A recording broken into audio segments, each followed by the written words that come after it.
of things. So that came together like that. And then who do we partner with? We partner with people who want to partner with us. I mean, we approach companies and organisations. So, for example, I have Mobile West Africa coming up on the 21st to the 23rd of April. And we're going to be partnering with companies like the Javago, Eskimi, Etisalat. Hopefully, we'll be partnering again this year. Maybe a couple of the original equipment manufacturers like your Technos. So we're talking to all sorts of companies, and as well as organisations. So the UKTI, the Alliance for Affordable Internet. We like to make our events as inclusive as possible. So we bring all of the different stakeholders together, and that's what makes a good conference, when you have everyone in the room that you want in the room. Okay. You just talked about what makes a good conference. So what are the challenges you face when like organizing huge conferences?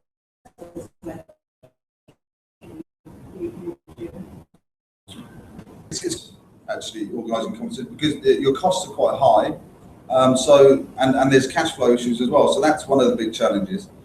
Obviously, I mean, the challenge in running a conference somewhere like Nigeria is the cost, because venues are very expensive, but also just making sure that everything runs smoothly and is of a high enough quality. I think that takes a lot of work. I mean, because that's my reputation, and there's a lot of work that goes into building a conference. But then the delegates and the speakers and the sponsors and the partners, they come and they only really know the 2 or 3 days that the conference takes place. So the pressure is on those 2 to 3 days, and you have to get everything right. And I say I mean, I've been organising conferences since I was, for the last 15 years. And I think now it's got to a point where it's not that I know what makes a successful conference, it's I know how to minimise the risks of creating a failure. And if you can minimise all those different risks, that's when you're likely to have a very successful conference. Okay, have you done conferences beyond tech conferences, or are you just focused on tech? Yeah, I've done, crikey, when I was younger, I used to do military conferences, so military technology. I've done air defence systems, I've done logistics conferences. You can do conferences on anything. But for me, when I started my own company, I decided that I wanted to do conferences on a topic which would have an effect, a long-term effect on the development of a society or a country or a continent. And that's why mobile tech is where I focus, because I think, you have all the different verticals like your education, your health, your business, but across all of that is a horizontal, which is technology. And in a country like Nigeria, mobile is the area. I mean, you've got 136 million connected telephone lines in Nigeria, but the vast majority of those are mobile. Okay, so when you started, you were so enthusiastic, you were so optimistic about a lot of things, like, achieving huge successes and all that, and you have actually, but I'm sure at some point you felt like, oh wow, I didn't expect this, I didn't expect that. What are those things you felt, you didn't, like those things you didn't realize you were going to experience running business in this part of Africa? Last year was for Mobile West Africa was a very testing year, because the venue I was using was that the US government put out a terrorist warning on the venue, and so I had a decision whether to run the conference or to cancel the conference, because a lot of international delegates decided not to come. So that was something that came out of nowhere. But I decided to run it, and it was still very successful. So I'm pleased I did that. In fact, probably the biggest surprise that came to me was in 2009 for my first conference in Johannesburg, where 1 week before the conference took place, I received a letter from a solicitor firm in Johannesburg, which was a High Court writ. Where they said that there was various trademark infringements on their company, that my conference had committed various offences, and which was complete. It just wasn't the case in any way. But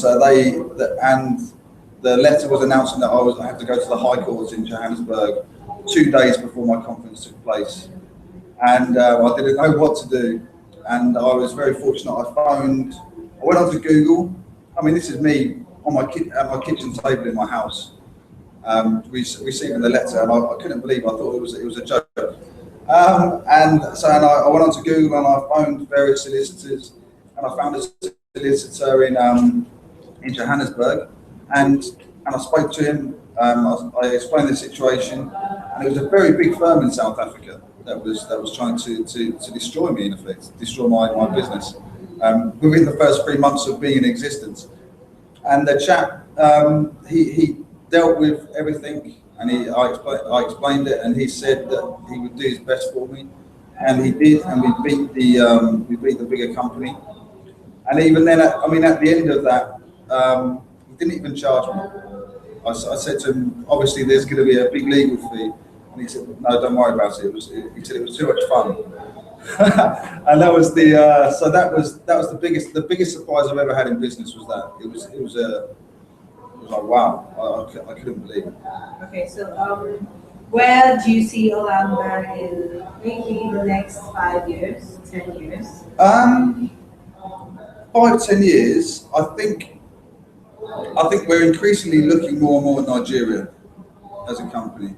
Well, I am, because it is my company, and that's because I really enjoy being here, and I enjoy talking to the people here, and I love Kenya as well. But Kenya's not such a there's more conferences that take place in Kenya, and there's a lot more international interest in Kenya, and also it's a smaller market. So I think more and more Nigeria, and I'd like to think that the conferences continue to mirror the development of the mobile industry and assist our people. That's the best thing about what I do when people come to me and say, that this conference has helped my business grow. Or I've had people that have been coming since 2011 in Lagos, and they've said each year that the conference has had an effect on the growth of the industry, and that's been that's why we're here. That's why I'm here. So that's what I would like to continue to do. And as soon as I stop doing that, I'll stop doing the conferences. So you're saying that you don't have plans to expand into other areas of business, or do you see yourself doing other things in the future, like going to other industries?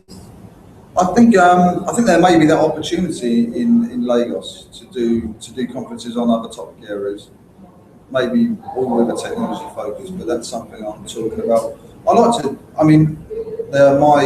I'm a conference expert first and foremost, but it's like through osmosis, I've learned more and more about mobile and startups and the tech scene here, and I'd like to try and use that more and more as well, because I like to give my opinion on things. Great, thank you so much for sharing your journey with us and for coming through our social media with Lagos. I hope you enjoyed most of the sessions, and you're going to still go back and continue enjoying yourself. Yeah, it's been a great event. Thanks for having me. Thank you very much for coming through.